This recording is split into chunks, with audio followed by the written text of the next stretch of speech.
Перед началом ролика я хочу, чтобы вы подписались на мой канал. И побыстрее, иначе Автоботы захватят мой канал. Это Шино, сирота, которого ранили ножом и который переродился в милого мальчика, наделенного магическими способностями ранга с 7 богами. История начинается с того, что мальчик идет в магазин, глядя в свой телефон. Вдруг оттуда выбегают девушки, и одна из них врезается в него, из-за чего он роняет телефон. За ними гонятся грабители, у одного из них нож. Мальчик говорит им: давайте убежим отсюда, но девушки очень напуганы. Когда грабитель бросается на них, мальчик бежит к нему и останавливает его. Он говорит: эй, вам нужно бежать, верно? Но вдруг на него брызгает кровь, нож попал в него, когда он остановил нападавшего. Мужчина убегает оттуда. Девушки подбегают к нему и спрашивают: ты в порядке? Но кажется, что он вот-вот умрет. В следующее мгновение мы видим, как мальчик открывает глаза и встает. Он спрашивает, не в больнице ли он. Затем он видит работающую горничную, которая радостно восклицает: мастер Кейн. Она обнимает его. Другая женщина тоже подходит и обнимает его, говорят: ты узнаешь свою маму? Затем мальчик смотрит в зеркало и спрашивает, кто это. Он начинает паниковать. Обе женщины спрашивают: ты в порядке? Он отвечает: нет, совсем нет, кто это? Указывая на зеркало. Теперь он думает, что это какая-то реинкарнация. Его мать проверяет, все ли с ним в порядке, так как он, кажется, не понимает, кто он такой. Затем она говорит своей горничной Сильвии принести ему что-нибудь поесть, и они оставляют его ненадолго отдохнуть. Когда они уходят, он смотрит в зеркало и спрашивает: я теперь ребенок? Эта история с реинкарнацией действительно правдива. Значит, я действительно не выжил, но он рад, что спас девочек. Чтобы убедиться, что он действительно переродился, он начинает осматриваться вокруг. Через некоторое время Сильвия приносит ему суп, но увидев, что он обмочился, приходит в ужас. Она быстро подходит к нему и снимает с него штаны, чтобы переодеть. Кейн так смущен этим, что начинает паниковать. После того, как она его переодела, она начинает его кормить, и еда оказывается такой вкусной, что он говорит: это так вкусно. Теперь она берет его на руки и начинает гладить. Говорит: давай послушаем, как ты рыгнешь, и ты сможешь пойти спать. Он в шоке от этого. Ему интересно, сколько ему лет. На следующий день мы видим Кейна, сидящего за обеденным столом. Мы узнаем, что его зовут Кейн Слайфер, и ему 3 года. Его отец Грэм, мать Сара, а сестра Рена на 2 года старше его. Сара – вторая жена его отца, первая Мария, у них 2 сыновей, Джин и Алек. Грэм – высокопоставленный дворянин, маркграф, у которого есть своя армия. Он защищает границы от иностранных захватчиков. Позже Сильвия рассказывает ему больше о королевстве Эсфорд, где они живут. Его отец управляет югом Грассии. Она также говорит ему, что люди в этом королевстве используют магию и мечи, чтобы сражаться с монстрами. Кейн поражен этим, он говорит: я тоже хочу научиться магии. Сильвия отвечает: сначала тебе нужно научиться писать. Он смотрит на волшебную книгу и думает: я решил прожить свою жизнь здесь, потому что в предыдущем мире у меня не было семьи, и я жил один. На следующий день его отец был поражен, когда сестра сказала ему, что он так быстро научился писать и уже умеет считать. Его мама говорит, что наш маленький мальчик, возможно, просто гений. Но по мнению Кейна, он уже знает, что его крошечное тельце обладает умом старшеклассника. Он говорит, что Сильвия хорошо преподает, и это заставляет ее краснеть. Затем его отец спрашивает: почему ты вдруг решил учиться? Было ли на тебя божественное откровение? Он поражен этим. Сильвия забеспокоилась и накормила его молоком, думая, что он, возможно, голоден. Он кричит: я не голоден, я просто изо всех сил стараюсь узнать больше об этом мире. Его отец говорит, что это просто восхитительно. Он взволнованно говорит своему отцу: пожалуйста, позволь мне научиться магии. Его мать отвечает: Кейн, ты еще слишком мал для этого. Его сестра говорит, что тебе нужно креститься, как мне, только тогда ты сможешь научиться магии. Он спрашивает, что такое крещение. Его отец отвечает, что ты узнаешь об этом, когда тебе исполнится 5 лет. Но на следующий день он создает огонь с помощью магии и прячет его, когда Сильвия проверяет. Он снова создает огонь, но теперь не может им управлять. Сильвия снова приходит проверить, но он снова прячет огонь. Внезапно появляется его сестра, и это выводит его из себя. Когда же она пришла? Она делает жуткое лицо и говорит: я знаю все о том, как ты тайно изучал внешний мир. Хочешь, я научу тебя этому? Это выводит его из себя, но он рад, что она не видела, как он использует магию. Итак, со следующего дня она начинает учить брата истории королевства. Рассказывает, как искатель приключений по имени Юя построил это королевство. Она также говорит ему, что в этом мире есть эльфы, гномы и зверолюди. И еще здесь есть пушистые зверьки, и Кейн представляет, как здорово было бы с ними поиграть. Кейн рисует свое королевство. Я не могу дождаться, когда мне исполнится 2 года и меня крестят. Прошло уже 2 года. Кейну сейчас 5 лет. Он спускается по лестнице, а его родители ждут его внизу. Его сестра говорит, что Кейн такой милый, а мама говорит, что он красивый. Сестра обнимает его и говорит, что теперь его можно крестить. Я знаю, что ты так этого ждешь. Папа говорит: ну что же, тогда поехали, и они отправляются в путь. Они едут в повозке на крещение, и все жители королевства смотрят на них. Кейн так счастлив, потому что он впервые выходит из дома. Он спрашивает сестру, что такое магический статус. Она говорит, что сейчас покажет, и открывает свой статус, где показаны ее магические способности и уровень. Но потом он читает описание Кейна и краснеет, спрашивая, что это значит. Сестра вырывает у него листок и спрашивает: ты это видел? Он говорит: нет, нет. Мама говорит, что Риане получила 2-й уровень защиты от бога магии. Он спрашивает, что такое защита. Папа объясняет, что магия и защита доступны с 1 по 5 уровень. Мама говорит, что магия – это навык, который ты будешь развивать, а защиту тебе даст Бог. Они приезжают, и Кейн с волнением заходит внутрь. Это место посвящено 7 богам-покровителям. Они идут вперед, и он садится, говоря: вот и пришло время моего крещения. Священник начинает обряд, он говорит: посвяти свою жизнь и служение богам. И Каин отвечает: я посвящу. Священник поворачивается к Богу и говорит: покажи этому ребенку путь, по которому он должен идти. Вдруг он слышит голос, и появляется яркий свет, который всех удивляет. Во второй сцене мы видим, как все боги сидят за круглым столом, и Каин восклицает: где я? Бог-правитель говорит ему: это мир богов, где живут 7 богов. Он кричит: никто не говорил мне, что боги сами приходят на крещение. Бог-правитель смеется. Затем он представляется как Зенон, бог-создатель. Каин думает: это бог. Я думал, что он просто странный старик в костюме. Зенон телепортируется к нему и говорит: я могу слышать твои мысли. Затем бог смерти и возрождения Рив говорит ему: твоя смерть была неожиданной, ты защищал 2 девушек, верно? Но даже если бы ты этого не сделал, грабитель все равно споткнулся бы, упал и был бы задержан прохожими. Он расстраивается, понимая, что умер напрасно. Она подходит к нему и говорит: это правда, и это его поражает. Затем она говорит: поскольку ты умер, совершая доброе дело, Бог Земли попросил меня воскресить тебя в этом мире. Но несмотря на то, что я стерла твои воспоминания,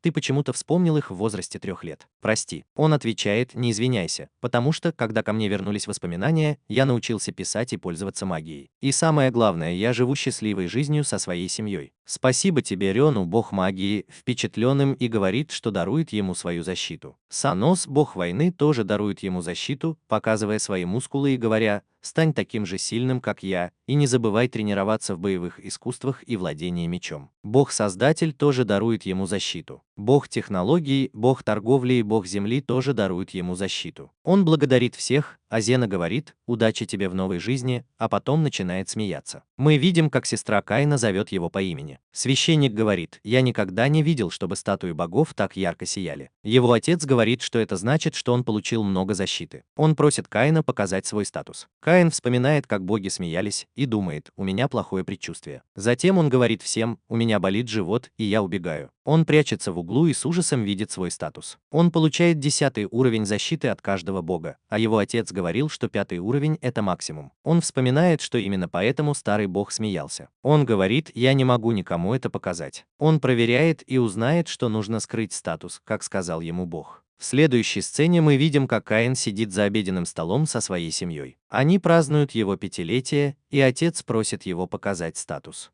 Когда он показывает свой статус, отец поражается. Он получает защиту от всех 7 богов. Каин понимает, что не исправил это. Его уровень 5. Отец говорит: какую бы работу ты ни выбрал, ты будешь гарантированно успешен. Его сестра обнимает его и говорит: это потрясающе. А отец говорит: это больше, чем просто потрясающе. Мы никому не можем это показать, но это многообещающе. Но это также может быть воспринято как угроза королевству. Я даже приказал слугам никому не рассказывать об этом. Ночью Каин прыгает на свою кровать и говорит: я наконец-то принял крещение. Затем он берет книгу, лежащую на кровати, в ней рассказывается о магии призыва. Он выходит из комнаты, чтобы призвать пушистого зверька и поиграть с ним. Но когда он использует магию, чтобы призвать пушистого зверька, вместо него появляется монстр. Его сестра и Перма тоже там, и они пугаются. Он говорит им, чтобы они убегали, и понимает, что то же самое произошло в прошлой жизни. Он бежит к монстру и говорит: пришло время показать, что я не слабак. Он использует свою огненную магию, чтобы победить монстра, но тот кажется слаб. Он вспоминает, как защищал девушек, и говорит: я буду защищать и этих двоих. Затем он использует магию, чтобы вернуть монстра обратно, и тот исчезает, а Каин падает на землю. Его сестра сестра и девушка с кошачьими ушками Перма подбегают к нему. Он смотрит на нее и хочет прикоснуться к ней, но чувствует, что снова умрет, как в прошлый раз, и обе девушки плачут. Но в следующее мгновение он встает, с ним все в порядке. Девушки обнимают его сестра говорит: «Я позову отца», но он останавливает ее, говоря: «Я в порядке». Она снова обнимает его и говорит: «Я рада, что с тобой все хорошо». Его сестра улыбается, и Каин вспоминает, что в отличие от прошлого раза девушки улыбаются. Он понимает, что может помогать людям в этом мире. На следующий день Каин встречается с жителями королевства и рассказывает им о своем 5-м дне рождения. Отец говорит Каину: «Ты мой 3-й сын, поэтому не сможешь унаследовать это поместье. Кем ты хочешь стать в будущем?» Каин отвечает: «Я хочу путешествовать по разным местам, многому научиться, помогать людям и знакомиться с разными людьми. Я хочу стать путешественником». На следующий день за обеденным столом отец Каина сказал ему: «Я найму тебе учителя, чтобы ты учился». Каин взволнованно ответил: «Спасибо, отец». Сильвия сказала: «Это хорошо для тебя, хозяин». Позже Каин подумал: будет ли мой учитель похож на ведьму. Вдруг он услышал голос и подошел к окну, пытаясь спуститься с помощью магии, но у него ничего не получилось, и он упал. Он упал на грудь какой-то женщины, а потом убежал, извиняясь. Слуга сказал: «Это твои учителя, Милли и Нина». Каин представился им как Каин Силфорд, но на самом деле он перевоплотился в этом мире как Нобель. По какой-то причине боги дали ему защиту 10-го уровня, но он скрывал свой статус. Потом Милли представилась, а когда настала очередь Нины, Милли сказала ей не грубить дворянам. Кейн был удивлен, увидев, что Нина эльфийка. Затем она извинилась, сказав, что Нина немного стесняется. Грэм сказал им: «Хорошо, заботьтесь о Кейне, вы будете учить его 3 года». Милли сказала Кейну: «Давай начнем прямо сейчас». Они пошли на поле, и Милли сказала: «Начнем с тренировки по размахиванию мечом». Кейн отлично справлялся. Увидев это, Милли сказала: «Если ты так можешь, давай устроим тренировочный бой». Они начали сражаться друг с другом. Каин хорошо сражается, поэтому Милли спрашивает его: «Тебе правда 5 лет?» Он отвечает: «Да». Девочки говорят: «Не может быть». Нина спрашивает Каина: «У тебя есть защита от бога войны?» Во время боя с Милли он отвечает: «Да, но отец запретил мне говорить об этом кому-либо, кроме семьи». Милли останавливается и говорит: «Я не выдержу, если мы продолжим в таком темпе, я уже выдохлась. Теперь Нина научит тебя магии». Нина говорит: «У меня 3-й уровень защиты от бога магии. Давай начнем с основ магии». Он говорит: «Я уже выучил их по книгам», и начинает показывать свои базовые магические навыки. Когда он бросает каменные пули, это поражает Нину. Она думает, 5-летний ребенок может использовать эту магию, значит он гений. Она спрашивает Каина: «У тебя есть защита и от бога магии?» Он отвечает: «Да, от всех богов». Женщины в ужасе. Каин предлагает им полотенца, но они отказываются, потому что у него даже есть сундук с вещами. Нина говорит: «Ты гений, мы больше не можем тебя учить здесь. Это место не выдержит твоей силы». Он отвечает: «Тогда научите меня снаружи. Я никогда не выходил из особняка, кроме как на крещение». Они говорят: «Для этого нам нужно сначала убедить твоего отца». Они идут к его отцу и говорят, что Каин уже превзошел начальный уровень. Если они научат его продвинутому уровню, он может разрушить особняк. Его отец поражен этим, а мать хвалит: «Ты молодец, Каин». Его отец говорит: «Хорошо, я разрешаю тебе тренироваться, но будь осторожен». Каин соглашается. После этого он выходит из особняка и с нетерпением ждет возможности увидеть внешний мир. Когда они уходят далеко, Милли говорит Нине: «Давай начнем тренировку». Нина говорит ему использовать промежуточную магию, чтобы разрушить камень. Он использует магию, чтобы создать огненную стену, и в ней появляется большая дыра. Он говорит: «Извини, я переборщил». Милли отвечает: «Это уже не промежуточная магия». Они поражены и говорят, что у него безумное количество магии, а он смеется.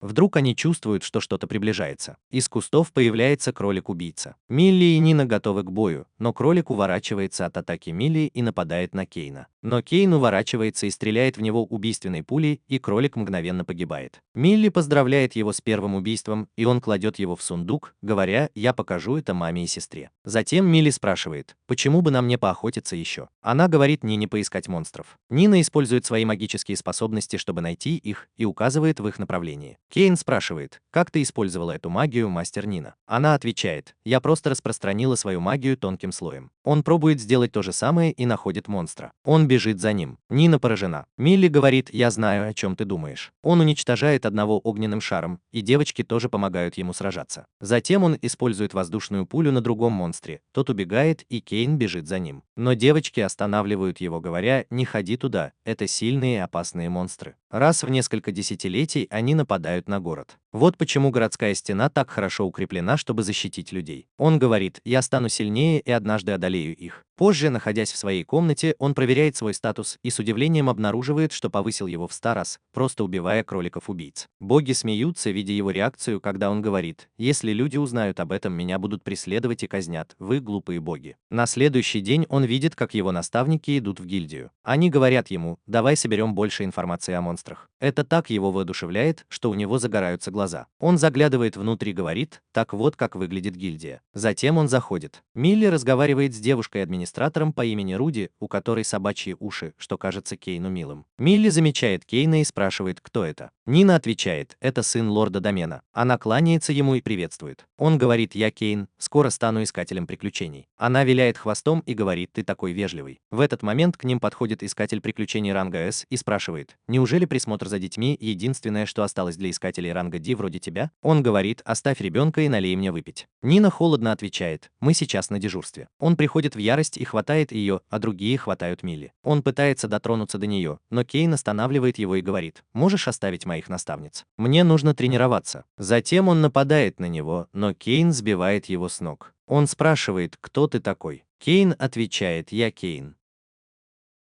Он снова пытается напасть на Кейна, но тот уклоняется и бьет его ногой. Мужчина достает свой меч, что шокирует наставниц Кейна. Он нападает на Кейна, но Кейн уклоняется, а затем начинает уклоняться от всех его атак. В конце концов он хватает человека за руки и вышвыривает его вон. Двое других мужчин боятся его. Они приставили нож к Милли, что разозлило Кейна, и он тоже вышвырнул их вон. Нина подходит и обнимает его, говоря: «Спасибо, что защищаешь нас». Милли хвалит его, а он говорит: «Я многому научился из книг». Говорит она: «А теперь давай отправимся в лес на тренировку». Там он снова демонстрирует им свои магические способности, шокируя их обоих. Это потрясающе. Позже они что-то едят, и Нина с помощью магии дает ему выпить для придания сил. После тренировки Сильвия приносит ему одежду, и он благодарит ее. Когда он надевает ее, Сильвия говорит ему, что твои наставники только что отказались продлить срок их контракта. Они были на связи в течение года, чтобы обучать тебя. Он говорит Сильвии: «Интересно, могу ли я как-нибудь отблагодарить их? Они были так добры ко мне все эти последние 3 года». Так вот, он телепортировался в лес. Он подумывает о том, чтобы сделать волшебные сумки для своих хозяев, используя монстров. Он впервые побеждает кровавый апельсин и собирает его в коробку с предметами. Солдат издалека замечает огонь. Затем он идет к земному дракону и побеждает его, используя магию огня. Увидев это во второй раз, солдат думает, что это нашествие монстров. Он звонит в колокольчик, и все солдаты направляются в ту сторону. Люди молятся: «О Боже, спаси нас». Отец Каина возглавляет армию. Тем временем работа Каина завершена, и он оставляет свой носовой платок. В то время как его отец изо всех сил ведет его в указанном направлении, когда они добираются туда, они потрясены, увидев кратер. Один из его людей говорит, что никаких признаков монстра нет. Пока он гадал, кто это сделал, он заметил платок и понял, что это сделал его сын. На следующий день Каин победил всех монстров разом. Милли сказала: «Не могу поверить, что Каину всего 8 лет, а он уже сильнее нас». Он позвал их: «Я закончил». Они подошли к нему и сказали: «Каин, это твой выпускной. Ты очень хорошо потрудился за эти 3 года». Он поблагодарил их и подарил им волшебные сумки. Они посмотрели на них и спросили: «Как ты их сделал?» Он ответил: «Из крови и плоти дракона», чем шокировал их. Они сказали, что даже целая группа искателей приключений не смогла бы победить таких сильных монстров. Он сказал, что в эти волшебные сумки поместится целый особняк. Милли удивилась: «Я думала, что смогу купить волшебную сумку, в которую поместится 2 кареты. Чтобы купить такую волшебную сумку, нужно много денег». Это шокировало Каина, потому что они сказали, что волшебная сумка такого уровня – это национальное достояние. Он сказал: «Я облажался», но они оба, кажется, рады такому подарку. Они поблагодарили его. Он сказал: «Спасибо, что были моими лучшими учителями за эти 3 года», и они поцеловали его. Он покраснел. Они сказали: «Увидимся, Каин. Если мы тебе понадобимся, мы будем рядом». Каин сказал: «Спасибо, что были моими лучшими учителями», и они ушли. В следующей сцене мы видим, как Каин сражается с драконом. Он атакует его мечом, и монстр мгновенно падает. Он проверяет его и говорит: «Я победил». Затем он проверяет свой статус и говорит: «Черт, я перестарался». Его магический уровень теперь 80 миллионов, и он получил прозвище «Убийца драконов». Прошло 2 года. Кейн направляется в столицу королевства на свой дебют, обязательное мероприятие для всех благородных сыновей. Его отец говорит: «Тебе уже 10 лет, осталось 2 года до начала учебы в школе». Его сестра обнимает его и говорит: «Расти скорее, чтобы пойти в школу». Кейн спрашивает отца, сколько времени займет дорога до столицы. Отец отвечает: «Неделя, если не будет монстров на пути». Кейн осматривает окрестности и говорит отцу, несколько десятков монстров окружили около 10 человек. Отец приказывает своим стражникам помочь людям. Кейн говорит, они не успеют, я тоже пойду. Он выпрыгивает из кареты и с помощью магии ветра быстро направляется в ту сторону. Отец кричит: Кейн, стой. А сестра машет ему рукой и говорит: будь осторожен, Кейн. Сцена меняется на место, где монстры сражаются с рыцарями. Рыцарь приказывает: защищайте карету любой ценой, пока я разберусь с монстром. В этот момент появляется Кейн и убивает монстра. Он продолжает двигаться вперед, побеждая монстров воздушными пулями и разрезая самого большого воздушным лезвием. Он видит двух монстров, которые собираются напасть на рыцаря, достает меч и бежит, чтобы убить их. Остается последний монстр, который собирается напасть на Кейна, но он использует огненный меч, чтобы разрубить его пополам. Затем он спрашивает рыцарей, все ли с ними в порядке, и представляется как третий сын Гарма фон Силфорда. В этот момент прибывают стражники, которых отправил его отец, и удивляются, что Кейн добрался до них раньше. Наступает ночь из-за полученных ранений. Кейн подходит к нему и говорит: я исцелю тебя с помощью магии. Все раны рыцарей заживут. Тех, кто уже умер, я сохраню в своем инвентаре. В этот момент появляется его отец и говорит: кажется, Кейн уже справился с ситуацией. Он замечает королевский герб и восклицает: о, это герб.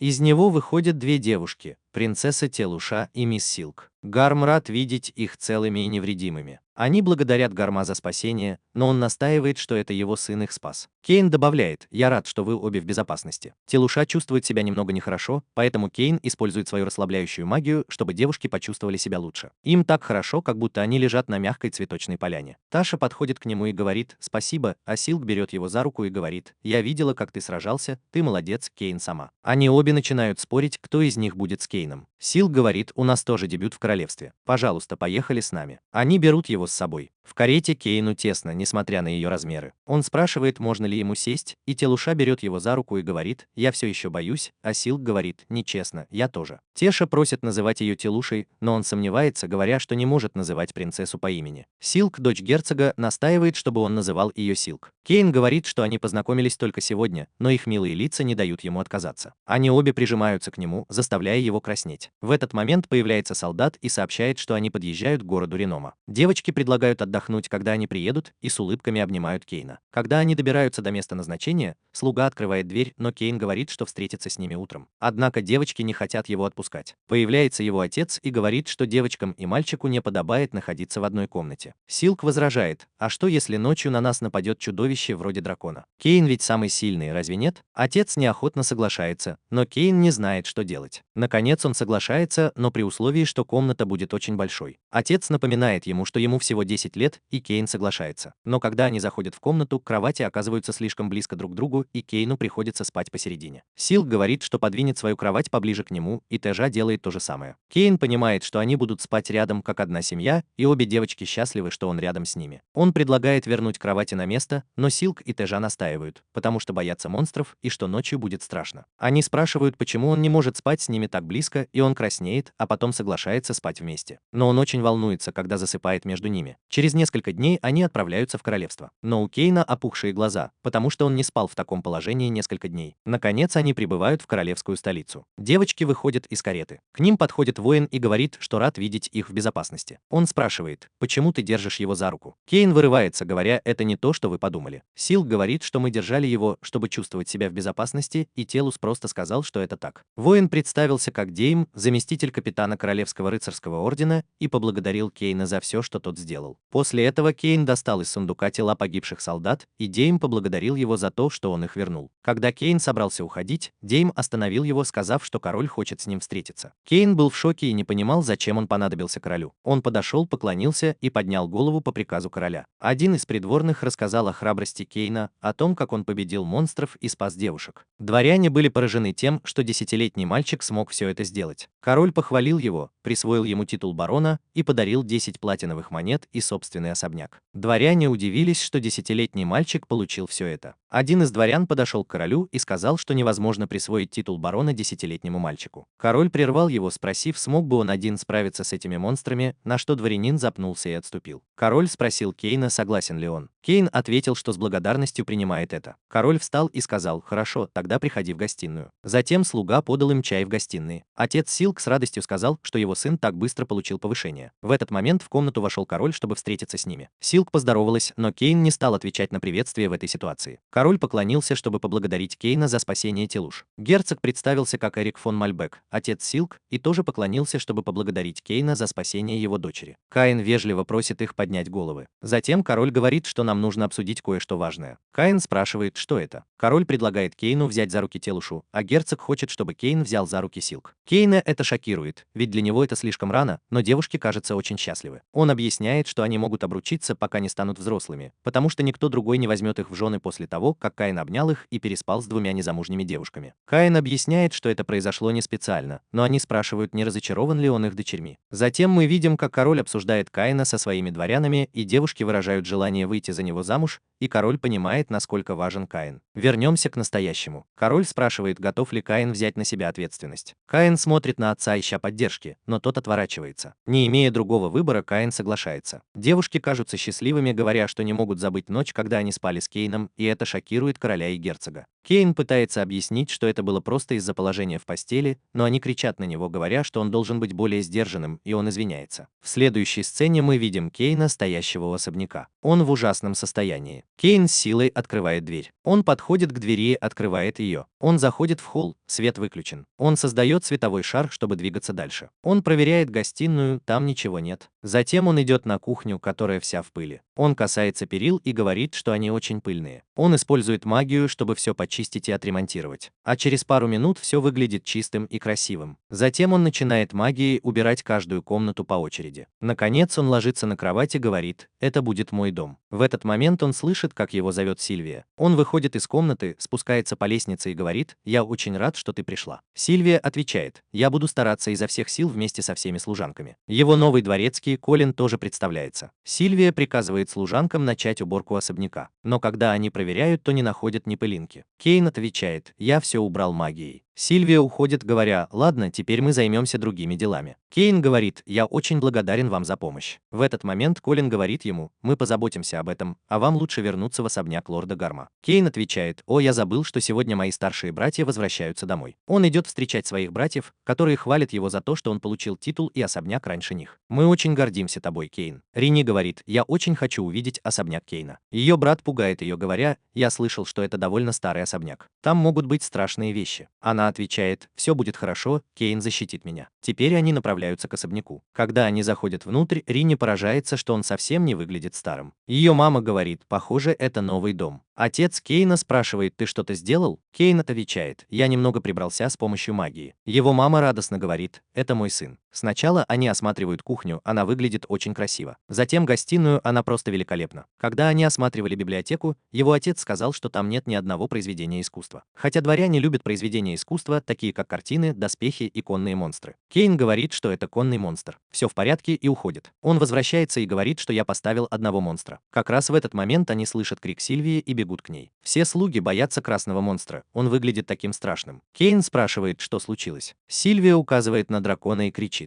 Кейн понимает, что забыл им все объяснить. Его отец спрашивает, почему он здесь. Кейн объясняет, что я победил этого дракона, когда я отправился в лес. Его отец говорит, что дракон – это монстр класса бедствия. Даже авантюристы высшего ранга с трудом справляются с ним. Кейн говорит, что это правда. Гарм говорит: «Объясни служанкам, прежде чем что-то подобное повторится», говорит Колин. Он объясняет им, что дракон на коне стоит 1000 платиновых монет. Кейн подсчитывает это и приходит в шок. Это означает, что он стоит почти 10 миллиардов иен. Как раз в этот момент они слышат крики женщин. Когда они добираются туда, дамы спрашивают: «Что это за туалет?» Он брызгает на тебя водой. Кейн отвечает: «Я использовал магию, чтобы заставить его выбрасывать воду». Они говорят, что это потрясающе. Гарм говорит, что вы двое слишком драматизируете ситуацию с унитазом. Но когда он идет проверить, кажется, ему это нравится. Он выходит и спрашивает: «Что это такое?» Это так приятно. Дамы разговаривают, и ему это нравится. Он рассказывает об этом Кейну. Посетителям, которых ты сюда пригласишь, это тоже понравится. Аристократы, которые становятся владельцами особняка, должны устроить вечеринку в честь его открытия. Кейн кричит, что еще одна дебютная вечеринка. Ночью, просматривая список приглашенных на вечеринку, Кейн спрашивает: «Обязательно ли мне приглашать маркиза Коринга? Я с ним не лажу». Колин говорит, что он высокопоставленный дворянин. И он видит, что ему придется предложить дворянам, и это его раздражает. Сильвия говорит, что вместо того, чтобы придерживаться формальностей, почему бы тебе не проявить гостеприимство в своем стиле. Кейн говорит: «Правда?» Сильвия отвечает: «Да», и он улыбается. Позже он создает бокал с помощью магии, и Сильвия говорит, как красиво. Кейн говорит, я покажу свое гостеприимство с помощью бокалов, надеюсь, всем понравится. Затем он создает еще несколько бокалов с помощью магии. Затем на кухне повар говорит ему, я приготовил еду по рецепту, который вы мне дали, и она готова. Сильвия заходит и говорит, вы звали меня, Кейн сама. Он говорит, я хочу, чтобы вы попробовали еду, которую я буду подавать. Сильвия пробует еду и говорит, она такая вкусная. Кейн говорит, это называется гамбургер. Она в восторге от его вкуса. Затем она пробует напитки и говорит, они такие шипучие и игристые. Кейн говорит, я пока не могу пить алкоголь, так что расскажите мне об этом подробнее. Она выпивает весь бокал и говорит, я не могу сказать. Мне нужен еще один бокал, и начинает пить один за другим. В этот момент заходит Колин и говорит ему, что король звал тебя. Далее мы видим Кейна, сидящего перед королем. Король спрашивает его, почему я не получил приглашение на твою дебютную вечеринку в особняке. Эрик хвастается приглашением, говоря, только высокопоставленные дворяне могут пригласить вас в свой особняк. Король говорит Кейну, но я твой будущий отец, как ты мог забыть меня? Кейн говорит, правда в том, что я собирался лично пригласить вас, но меня задержали, пока я ждал подходящего момента. Король берет его и показывает Эрику, говоря, смотри, у меня тоже есть такой. Затем он говорит, я приведу Телусию. Герцог говорит, я приведу шелк. Позже в своем особняке он рассказывает всем, что король тоже придет на вечеринку, и служанки в шоке. Он рассказывает о Телусии и шелк, которые тоже придут, и служанки удивляются, узнав, что они его невесты. Сильвия говорит, давайте встретим их со всем радушием. Кейн говорит, я рассчитываю на тебя, и они отвечают, мы сделаем все возможное. Вечером на вечеринке Кейн и его отец приветствуют всех. Появляется герцог Шелк. «Шелк выглядит так красиво», — говорит он, — «позволь мне пригласить тебя внутрь». Когда они заходят, то удивляются, увидев огромного дракона. Шелк говорит, «Ух ты, однажды я буду жить здесь». Начинается вечеринка. Кейн благодарит всех за то, что пришли, и предлагает выпить. Все делают глоток и говорят, как вкусно. Эрик хвалит бокал, говоря, он так ярко блестит. Кейн говорит, бокалы – это мой подарок для всех гостей. Эрик говорит, я ценю это. Посмотри туда. Тебе всего 10 лет, а ты уже покорил сердца девушек. Кейн краснеет. В этот момент появляется король со своей семьей. Он идет впереди и, сев, удивляется красоте бокала.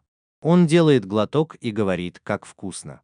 Затем он пробует гамбургер и говорит, он так изысканно гармонирует у меня во рту. Затем он спрашивает свою дочь, и она отвечает, это вкусно. Королева подходит и спрашивает, что это за вода, которая течет из туалета. Король проверяет и выходит, спрашивая, почему ты раньше не сказала мне, что у тебя есть такая замечательная вещь? Я тоже хочу, чтобы он был в моем дворце. Король говорит, что это верх гостеприимства, и все начинают аплодировать. Каин так рад, что сделал это. Появляется Колин и говорит, что нужно выйти поприветствовать маркиза, который немного опаздывает. Он смеется над особняком Каина, называя его собачьей конурой, и заходит внутрь. Когда маркиз заходит, он в ужасе видит дракона. Каин говорит, что это просто чучело. Маркиз проходит дальше, и другие дворяне обсуждают его поведение, ведь он пришел после короля. Он садится, Сильвия подает ему напиток, и когда он его выпивает, то приходит в восторг. Каин спрашивает, нравится ли ему, и он отвечает, что нет. Когда он ест гамбургер, то говорит, что это вкусно, но на самом деле ему противно. Все смотрят, как он просит соус и поливает им еду. Каин злится, но Колин говорит ему сохранять спокойствие. Он предлагает маркизу бокалы в знак благодарности за то, что он пришел, но тот требует большего. Каин говорит, что не может выполнить такую просьбу. Он что-то замечает и говорит, что может предложить ему самое ценное в королевстве. Маркиз спрашивает, что он имеет в виду, и Каин отвечает, что самое ценное в королевстве. Он снова что-то замечает и говорит, да, пожалуйста, возьмите самое ценное в королевстве, и отходит. Он заметил короля. Маркиз в шоке, увидев короля. Он кланяется и спрашивает, что он делает в доме дворянина низкого ранга. Эрик спрашивает, что это за поведение. Ты пришел после короля. Он извиняется за это. Король отчитывает его за то, что он так себя вел с Каином. Маркиз кланяется королю, извиняется и уходит. Шелк подходит к Каину и говорит, Каин, я видела, какой ты хитрец. Он говорит, я думаю, что я самый сильный в королевстве. Король услышал это и сказал, ты имеешь в виду меня? Ну тогда почувствуй мою силу. Остальные смеются. В следующей сцене мы видим, как Каин приходит к вице-капитану Дейму. Он рассказывает Дейму, что премьер-министр Магна посоветовал ему оставить здесь несколько монстров. Дейм отводит его в другое место и говорит, можешь оставить их здесь. Каин отвечает, но здесь слишком мало места. Дейм удивленно спрашивает,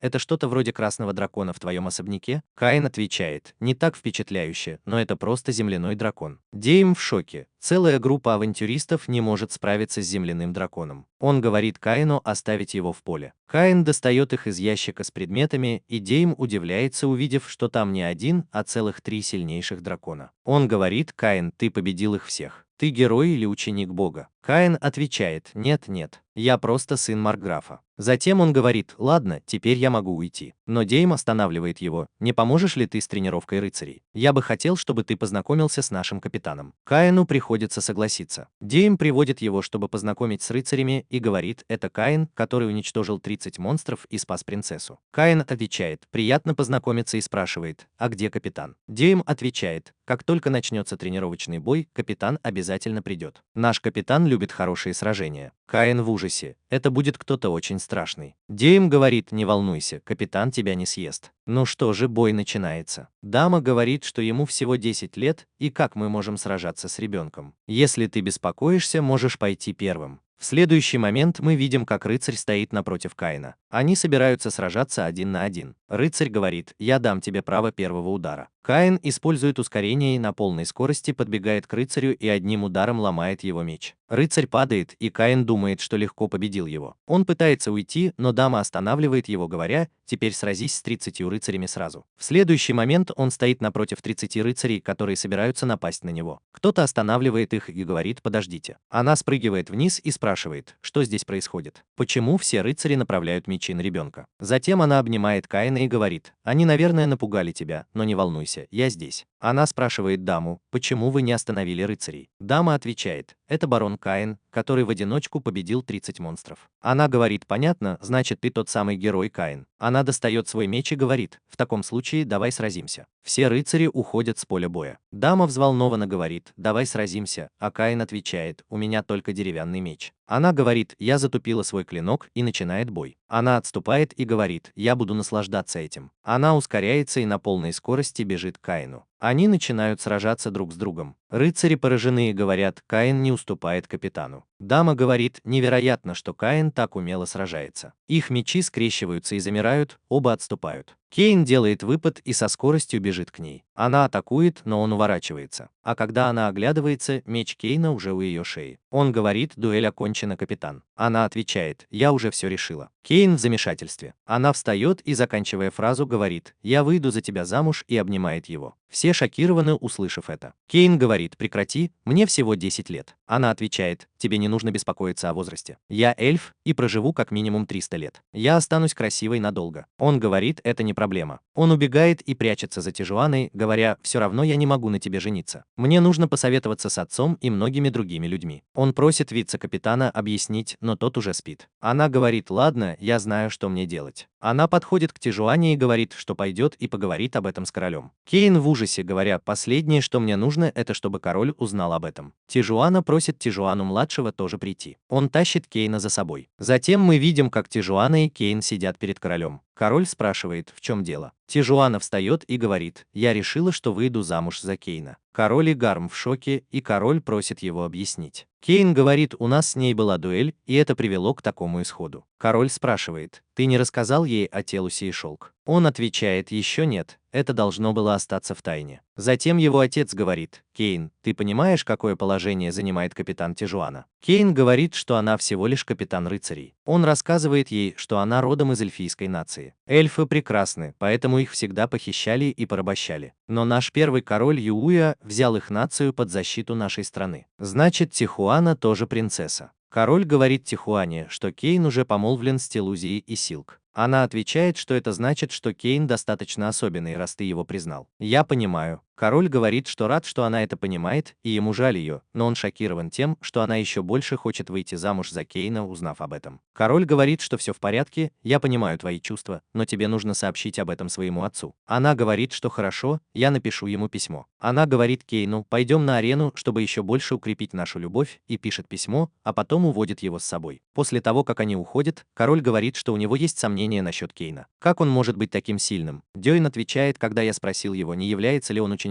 Бога, он на мгновение отреагировал. Магна говорит королю: я знаю, как узнать, кто он на самом деле. Позже мы видим, что Кейн выглядит изможденным, когда Дёйн зовет его и спрашивает, почему он так устал. Кейн говорит, что после встречи с Тихуаной она не отпускала его, пока он не выбился из сил. Он отвечает, что из-за этого она стала еще сильнее. В этот момент Кейн слышит ее голос и пытается убежать, но Дёйн снова останавливает его и ведет к королю. Король говорит ему, что я позвал тебя сюда, потому что хочу кое-что показать. Он говорит Магне, чтобы тот дал Каину Каину волшебную книгу и говорит, что это книга высшего уровня, и он хочет подарить ее Каину. Каин с радостью берет ее и говорит «спасибо». Он открывает книгу и начинает читать. В этот момент он слышит, как король говорит «я так и думал». Он спрашивает, что это. Король отвечает «этот текст в книге никто из нас не может прочитать». Каин смотрит на книгу и удивляется, что. Король говорит «это написал наш первый король на японском языке». Каин вспоминает «точно первый король был японцем. Возможно, он переродился здесь, как и я». Король спрашивает Каина «скажи нам, кто ты?». Каин думает «я больше не могу скрывать это» и говорит «хорошо, я скажу правду. Но пообещайте мне, что об этом узнают только те, кто сейчас здесь». Король говорит «хорошо». Каин говорит «у меня есть воспоминания о прошлой жизни, о другой стране, откуда пришел ваш первый король. Эта страна называется Япония». Все в шоке. Его отец спрашивает Каина «ты действительно мой сын?». Он отвечает «да, в этом нет сомнений. Боги сказали мне об этом, когда я крестился», признается Каин, поражая всех. Король спрашивает «ты встречался с богами?». Каин отвечает «да, я часто встречаюсь с 7 богами, когда хожу в церковь». Его отец говорит «можешь показать нам свой статус?». Каин соглашается и показывает свой статус всем. Они все потрясены, увидев его нечеловеческий статус. Король садится и спрашивает «почему ты не сказал нам раньше? Все в этом мире должны поклоняться тебе, кроме меня». Каин говорит «это не то, чего я хочу. Когда я переродился в этом мире, я ничего не понимал. Но моя семья и другие люди были добры ко мне. Приключения, в которых я использовал магию и сражался с монстрами, были захватывающими. Мне нужна была помощь Телстры, Шелк и всех вас, и я стал бароном, что гораздо почетнее, чем я заслуживаю». Со слезами на глазах он продолжает. «В прошлой жизни я потерял свою семью и был совсем один. Но теперь у меня есть вы». Его отец не может сдержать эмоций. Кейн говорит «простите, что скрывал это от вас». Король говорит «это королевство признает тебя сыном Гарма. Но, Кейн, ты должен стать королем». Кейн в шоке, и все удивленно спрашивают «что?». В этот момент появляется капитан и говорит «я нашла тебя, мой муж». Она показывает письмо от своего отца, в котором говорится, что он разрешил ей выйти замуж за Кейна. Затем она уводит его, и они снова начинают дуэль. Эрик говорит королю «может, нам не стоит беспокоиться о Кейне сейчас?». Король отвечает «да, верно». Затем он говорит «никому не разрешается говорить о Кейне за пределами этой комнаты». Король уходит, думая «я знаю, что в присутствии Кейна мне не о чем беспокоиться, он защитит всех в королевстве». Тем временем Кейн сражается с капитаном. В следующей сцене мы видим, как Кейн читает книгу, написанную первым королем на японском языке. В ней говорится «если ты читаешь эту книгу, значит ты тоже попал сюда из Японии. Меня зовут Юя Хиросава Эсфорд. Я попал в аварию в Японии и думал, что умер, но переродился в этом мире». В этот момент появляются Теджи и Шелк и спрашивают «ты готовишься к вступительным экзаменам в академию? Может, мы будем готовиться вместе с тобой?» Но Кейн говорит «извините, у меня дела. Давайте встретимся завтра». Он говорит «извините, как-нибудь в другой раз» и убегает. Но как только он выходит, Тихуана подбегает к нему и говорит «давай завтра устроим тренировочный бой». Он на секунду задумывается и говорит «извините, как-нибудь в другой раз» и убегает. На следующий день мы видим его в новой одежде. Ему исполняется 12 лет, и сегодня он наконец-то может зарегистрироваться как искатель приключений. Поэтому он отказался от предложения девушек пойти куда-нибудь. Он заходит в гильдию и, проходя мимо, сталкивается с мужчиной. Мужчина спрашивает «что случилось, парень? Ты здесь впервые?» Он отвечает «да, мне наконец-то исполнилось 12. Я здесь, чтобы зарегистрироваться как искатель приключений». Мужчина кладет руку ему на плечо и говорит «удачи» и уходит. Кейн думает, не видел ли он этого мужчину раньше. Затем он подходит к администратору. Она спрашивает «вы пришли зарегистрироваться как искатель приключений?» и дает ему бланк для заполнения. Он заполняет бланк и спрашивает «все в порядке?». Она отвечает «да, все хорошо». Теперь ему нужно бросить кристалл крови, и когда он это делает, кристалл начинает светиться, и из него появляется карточка, его гильдейская карточка. Администратор отдает ее ему и говорит «вы начнете с ранга G». Он берет карточку и вспоминает, что его учителя были ранга D. Администратор говорит «меня зовут Риша. Если у вас есть какие-то вопросы, просто спросите меня». Он отвечает «спасибо», и она говорит «удачи, Кейн». В этот момент подходят какие-то парни и говорят «отстань от этого сопляка и пойдем с нами потусим». Кейн раздражается. Один из них говорит «отойди, парень», и пытается ударить его, но Кейн уворачивается. Другой пытается его ударить, но Кейн снова уворачивается. Третий говорит «я тебя не оставлю». Первый говорит «возьми его». Они оба бросаются на него, но сталкиваются друг с другом. Первый достает меч, но Кейн говорит «остановись».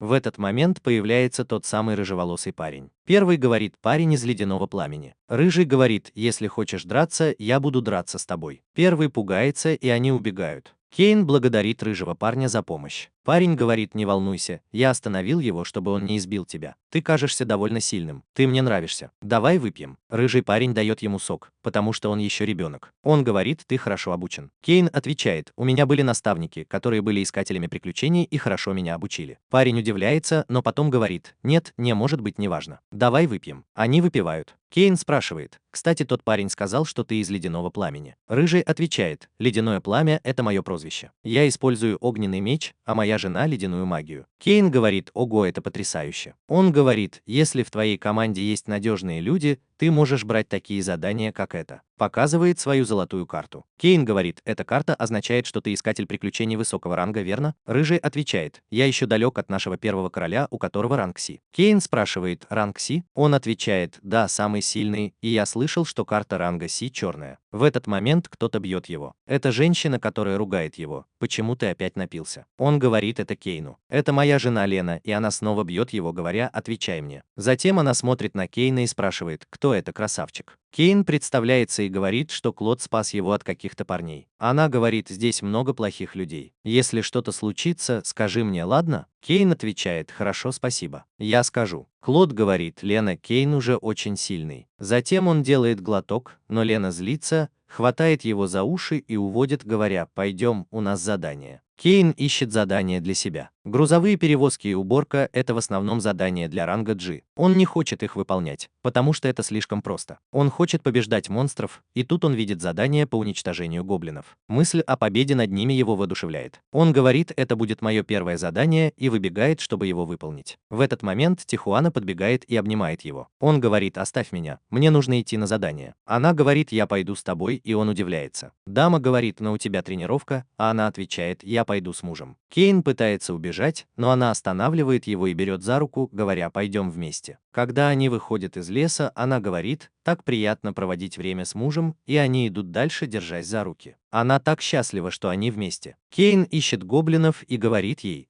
я вижу следы гоблинов прямо впереди. Она говорит: хорошо, и бежит вперед, говоря: иди за мной, мой дорогой муж. Они добрались до места, где все разбросано. Кейн говорит, что это значит, что они где-то рядом. Она говорит: смотри, там человек, окруженный гоблинами, которые вот-вот нападут на него. Кейн говорит: пойдем, и они вдвоем бегут к ним. Кейн исцеляет мужчину. Тихуана говорит: это высокоранговые монстры. Оставь их мне, и нападает на них, убивая одного за другим. Приходят еще гоблины. Кейн говорит: я прикрою тебя своей магией, и использует свою магию, чтобы прикрыть ее. Гоблины пугаются, а она готова атаковать их под прикрытием Кейна. Она бежит, чтобы напасть на них, представляя Кейна, и убивает сразу нескольких гоблинов. Затем она продолжает атаковать. Но тут появляется гоблин-зверь. Она подпрыгивает, чтобы напасть на него, представляя Кейна. Она собирается убить гоблина, говоря: пора резать торт, и убивает его одним ударом. Затем ей снова снится, что однажды она выйдет замуж за Кейна, и она обнимает его. В этот момент появляются огромные ящерицы-монстры. Человек позади них, напуганный ревом. Он говорит Тихуане, чтобы она увела мужчину. Кейн использует свой световой шар и ледяную колонну, чтобы уничтожить их всех разом. Мужчина и Тихуана поражены этим. Позже появляются мастера Кейна из его детства и поражены огромной дырой. Они здесь, чтобы убить ящерицу-монстра. Нина уходит, говоря, что здесь ничего нет. Кейн идет в гильдию, чтобы доложить. Он говорит администратору, что тоже убил несколько ящериц-монстров. Она говорит, что если это одна ящерица, то ее могут убить авантюристы ранга D, а если это группа ящериц, то ранга C. Кейн отвечает: я убил около 30. Рита в шоке. Она бежит к своему начальнику и рассказывает, что мальчик с рангом G победил 30 ящериц. Начальник говорит: приведите его сюда. Теперь Кейн сидит с начальником, который говорит, что мальчик с рангом G не мог победить 30 чудовищных ящериц. Рита говорит, что обвинять его в обмане без доказательств неправильно. Кейн говорит: я не лгу. Начальник отвечает: я знаю, что ты просто хочешь получить награду. Я аннулирую твою карту гильдии за ложь. Рита говорит: начальник, это злоупотребление властью. Он сердито отбрасывает книгу, говоря, что обман никогда не будет принят. Кейн расстраивается, понимая, что его карту аннулируют. В этот момент появляется глава гильдии и спрашивает, что происходит. Начальник говорит ему, что этот парень обманщик. Затем они садятся вместе, и начальник рассказывает главе гильдии все. Глава гильдии начинает смеяться, что раздражает начальника, и он спрашивает: так ты веришь этому паршивцу? Глава гильдии зовет женщину внутрь. Это Тихуана, которая прыгает на Кейна, называя его своим мужем, шокируя всех. Кейн спрашивает, что ты здесь делаешь? Она отвечает, я пришла в гильдию раньше тебя и все рассказала. Глава гильдии говорит, ты ведь барон Кейн, верно? Начальник в шоке. Глава гильдии говорит, да, ты не слышал. Это он спас принцессу от монстра. Начальник спрашивает, так это барон Кейн? Глава гильдии отвечает, да, и он еще сын марграфа Гарма. Начальник в ужасе. Глава гильдии говорит, если Кейн женится на Тихуане, он станет моим зятем. Кейн в шоке, ты ее брат. Затем он спрашивает начальника, ты бы все еще называл его паршивцем? Начальник кланяется, господин Кейн, пожалуйста, простите меня. Кейн принимает извинения. Тогда глава гильдии сказал, что за победу над 30 ящерицами я повышу твой ранг. Тихуана вмешался и сказал, да ладно, брат, это же не так уж и много. Он победил красного дракона в возрасте 10 лет. Он даже сильнее меня. Риита и глава гильдии были потрясены, узнав, что он самый сильный в королевстве. Глава гильдии предложил, почему бы мне просто не повысить тебе ранг. Они оба были шокированы, сказав, повысить ему ранг в первый же день. Глава гильдии велел им заполнить документы, и они ушли. Затем он извинился за грубое поведение своего подчиненного. Он встал и подошел к ним, положив руки им на плечи, и сказал, пожалуйста, позаботьтесь о моей сестре. Она немного неугомонная. Тихуана спросил, что ты имеешь в виду под неугомонная? Затем он добавил, в любом случае я нашел идеального мужчину для себя. Тем временем боги наблюдают за Каином. Один из богов сказал, Каину нужно стать сильнее. Печать Аарона скоро сломается. Все были потрясены этим откровением. Если Аарон вернется, миру будет угрожать опасность. Затем сцена меняется на мужчину, которого боги выбрали в качестве нового учителя Каина, в то время как Каин очень рад видеть свою золотую карту ранга. В следующей сцене мы видим, как Каин только что проснулся, и Сильвия говорит, сегодня у тебя вступительный экзамен в академию, поторопись. Затем она бежит, чтобы проводить его до ворот, и говорит, если ты опоздаешь из-за меня, я буду сожалеть об этом. Он говорит, не волнуйся, я не опоздаю, и телепортируется за пределы академии. Он говорит, я знал, что успею вовремя. Затем он подходит к секретарю, который дает ему пропуск на экзамен. Когда он заходит в класс и оглядывается, то думает, что может быть Силк и Телуша в другой комнате, и садится. Затем появляется экзаменатор и говорит, что сейчас начнется вступительный экзамен. Другой экзаменатор начинает раздавать экзаменационные листы. Экзаменатор говорит, что у вас есть 2 часа на выполнение экзамена, и ставит таймер на стол. Кейн рад, что видит вопросы, он почти все знает.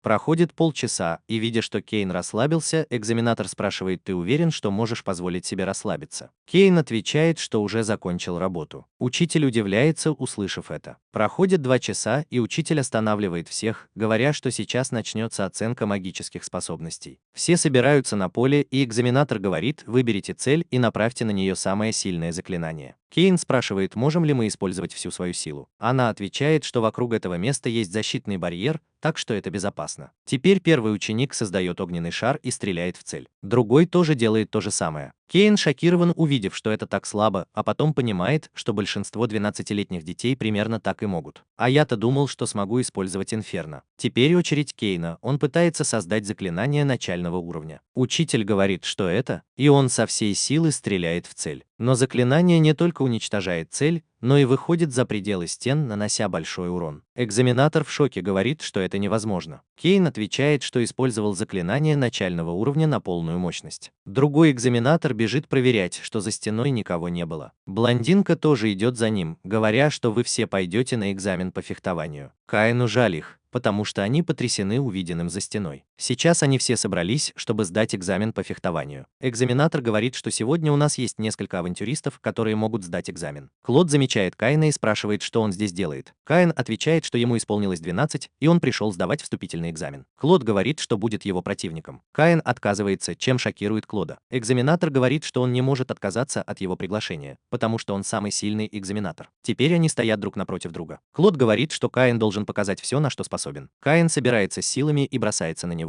Клод удивлен, что Каин может использовать усиление, и останавливает его мечом. Они начинают сражаться. Один из студентов говорит, что Каин очень быстрый. Другой говорит, что они даже не видят, что происходит. Во время боя Каин говорит, что это экзамен, и просит не использовать слишком много силы. Клод говорит, что Каин силен, и ему становится интересно. Затем Клод усиливает свою силу и, кажется, наслаждается боем с Каином. В этот момент экзаменатор останавливает их, говоря, что их бой заставляет других студентов бледнеть. Каин смотрит на лица студентов, которые в полном шоке. Клод говорит, что они еще раз сразятся, а Каин отвечает, что лучше откажется. Затем Каин возвращается домой, и Сильвия спрашивает, как прошел экзамен. Он говорит, что все сделал правильно и должен пройти. Сильвия радуется, но тут у него урчит в животе.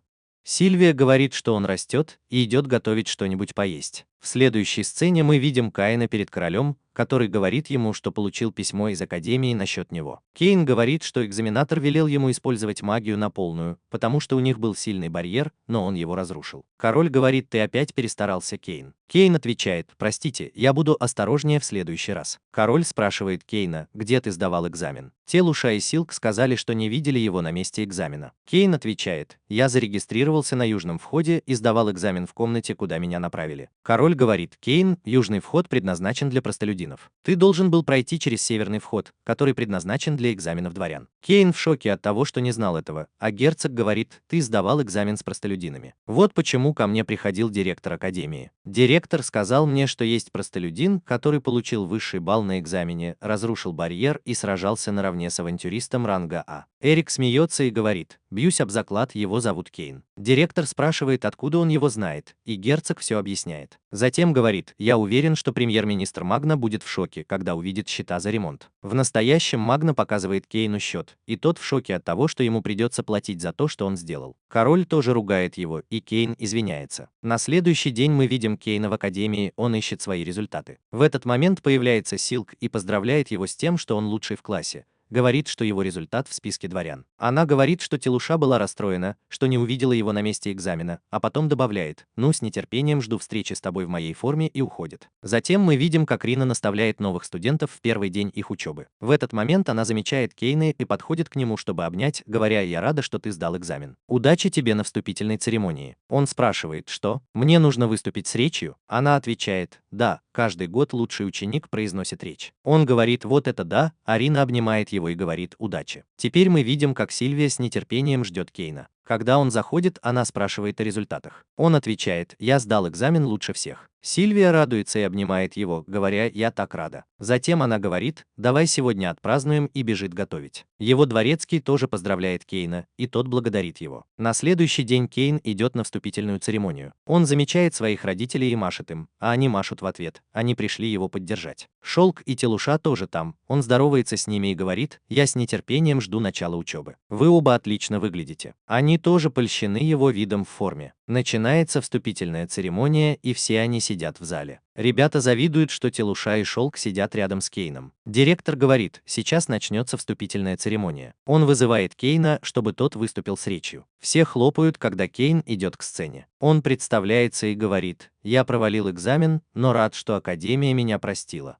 Его родители смущены этим. Затем он говорит: «Надеюсь, мы поладим». Все хлопают. И тут появляется Рене и еще один старшеклассник и говорят: «Наш король здесь», он произнесет речь. Король подходит к сцене, отодвигая Кейна в сторону. Он начинает хлопать Кейна по плечу, поздравляя всех, и говорит: «Надеюсь, студенты будут соблюдать правила Академии». Кейн чувствует, что его предупреждают. Герцог и министр смеются за кулисами. Тежа и Силк пытаются сдержать смех, пока король продолжает похлопывать его по плечу, произнося речь. Родители Кейна краснеют. Позже на уроке мы видим, как Силк и Тежа машут Кейну, чтобы он сел с ними. Входит учитель и говорит: «Я Ака Портли, буду вашим классным руководителем. Сначала выберите свой курс обучения». Кейн говорит: «Я хочу изучать приключения», а девочки говорят, что это не подходит. Он начинает дуться, а Телус говорит: «Ты дворянин». Силк говорит: «Ты можешь изучать приключения вместе с дворянством». Кейн отвечает: «Да, я выберу и то, и другое, а еще магию». Телус говорит: «Я выберу дворянство и внутренние дела, чтобы управлять своим будущим владением». Силк говорит: «Я выберу дворянство и коммерцию, чтобы помочь твоему будущему владению». Кейн благодарит их обоих, и они оба рады учиться ради него. После урока, когда они выходят, парни издеваются над девочкой. Это Парма, девочка с кошачьими ушками. Они издеваются над ней, спрашивая, что такая простолюдинка делает в классе А. Кейн говорит: «Дворяне и простолюдины должны быть равны в школе. И кроме того, эта девочка моя подруга». Все дворяне в шоке от этих слов. Один парень говорит: «Ты на стороне простолюдинки, а не сына герцога? Я попрошу отца испортить ей жизнь». Появляется Силк и спрашивает: «Что именно вы портите?» Они в ужасе от ее вида. Появляется Тежа и спрашивает: «Что здесь происходит?»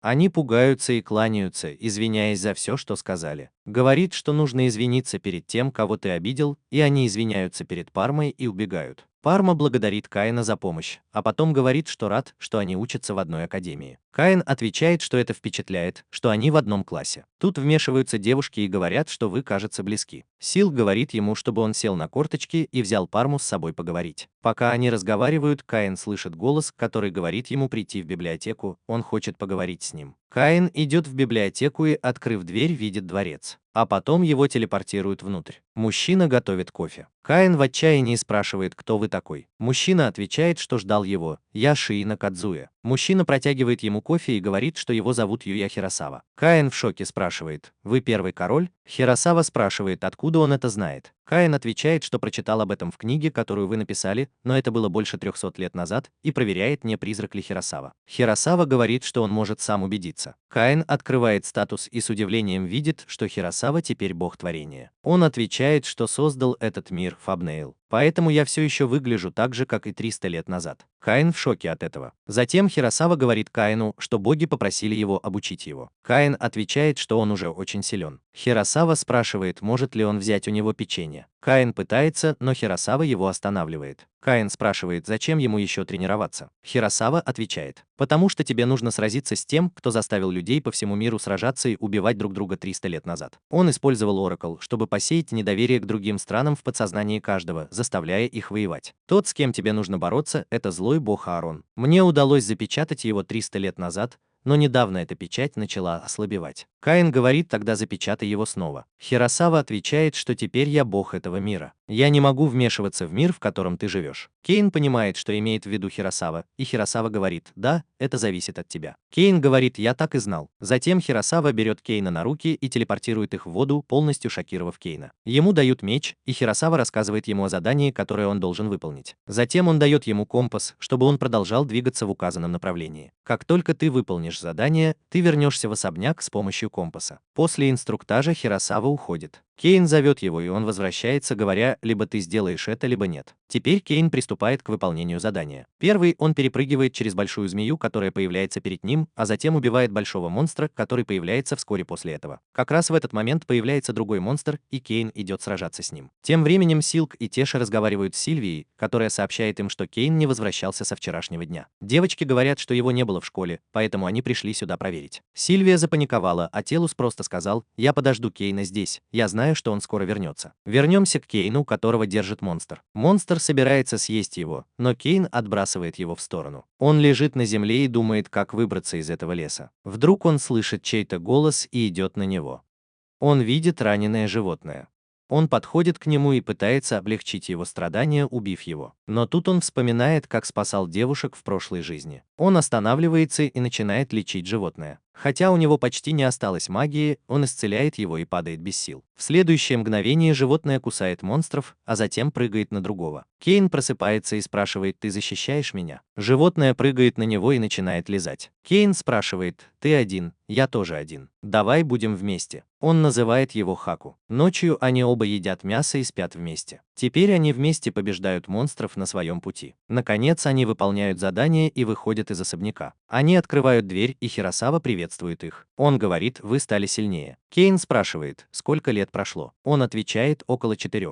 Затем он замечает животное рядом с ним и спрашивает, это Фенри? Мы узнаем, что Фенри священное животное. Кейн говорит ему, что может призвать его в любое время. Хиросава говорит, что его обучение еще не закончено. Подходит парень, и Хиросава говорит ему, что теперь он будет тренировать Кейна. Кейн приветствует его и спрашивает, прежде чем мы начнем, пожалуйста, расскажи мне больше об Эрине. Он говорит, что Эрин не только сильнее его, но и сильнее Хиросавы. Начинается тренировка. Кейн прыгает в бой, но тренер останавливает его, и он теряет сознание. Затем, когда он открывает глаза, он видит, что лежит на кровати. Хару подходит к нему, чтобы приласкать. Женщина говорит, о, ты проснулся. Он спускается по лестнице, и она, жена его тренера, говорит, это наш дом. Он видит маленького дракончика и бежит к нему. Пока он с ним разговаривает, приходит Хару, и они оба злятся друг на друга. Дракон улетает. В этот момент Рори говорит, еда готова, давайте поедим. Кейн ест и плачет. Дурейн спрашивает, что случилось. Он отвечает, я уже давно не ел вкусной еды. Рори говорит, я рад, что тебе понравилось. Кейн плачет еще сильнее, я 4 года жил один в глуши. Дурейн говорит, тогда ешь сколько хочешь, а Рори говорит, я приготовлю еще. Тем временем Силк и Телстра замешивают тесто и обсуждают, что Кейна все еще нет дома. Тут появляется Сильвия и говорит, если вы действительно хотите научиться готовить для Кейна, Кейна сама, вам нужно больше стараться. Девушки соглашаются. Кейн продолжает тренироваться с Дурейном. Он пытается ударить Дурейна, но кажется, ему нужно еще много тренироваться. Позже они возвращаются домой, и Рори приветствует их. Кейн очень устал и падает. Прошел год, и Кейн все еще тренируется с Дурейном, который бьет его так сильно, что он падает на землю. Дурейн говорит ему встать, говоря: «Ты действительно очень слаб, чтобы сражаться с Эрином». Теперь мы видим воспоминания, где Кейн спрашивает Хиросаву об Эрине. Хиросава говорит ему, что Эрин был богом развлечений. Кейн удивлен и говорит: «Значит, было 8 богов». Хиросава говорит, что в вашем мире нет игр и развлечений,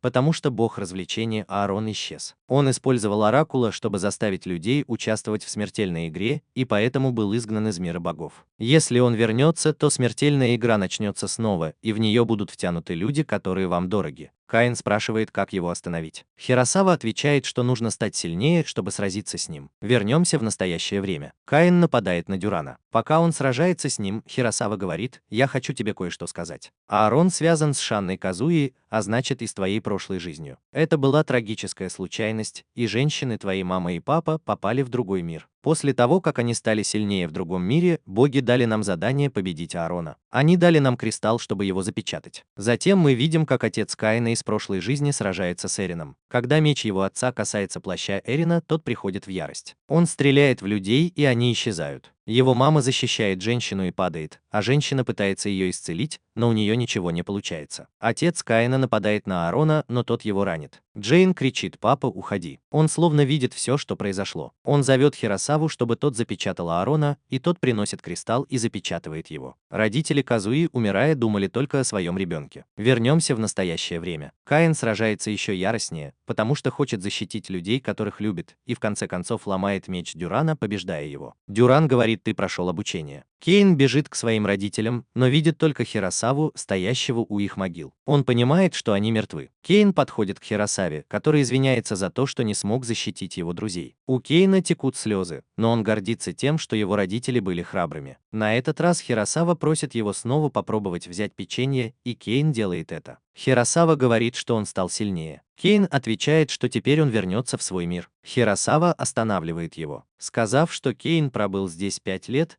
Хиросава меняет его обратно на молодого Кейна и говорит, что он должен взять с собой Хаку. Хиросава дает ему меч для нынешнего короля, и Кейн уходит. Дурейн говорит, что теперь он станет сильнее нас, и Хиросава отвечает, что так и будет.